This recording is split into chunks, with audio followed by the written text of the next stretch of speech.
بسم اللہ الرحمن الرحیم۔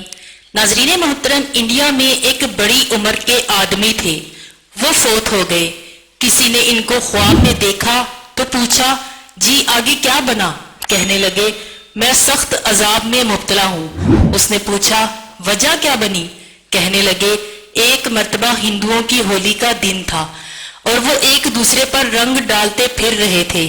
میں اپنے گھر سے کسی دوسری جگہ پر جا رہا تھا، راستے میں مجھے پان کھاتے ہوئے تھوک پھینکنے کی ضرورت محسوس ہوئی۔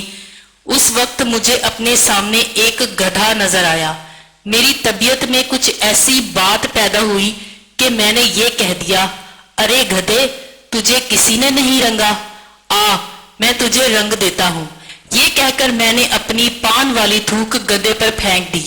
اللہ تعالیٰ نے میرے اس عمل پر پکڑ کر لی کہ تم نے کافروں کے عمل کے ساتھ مشابہت اختیار کی، چنانچہ اس وجہ سے میری قبر کو جہنم کا گڑھا بنا دیا گیا۔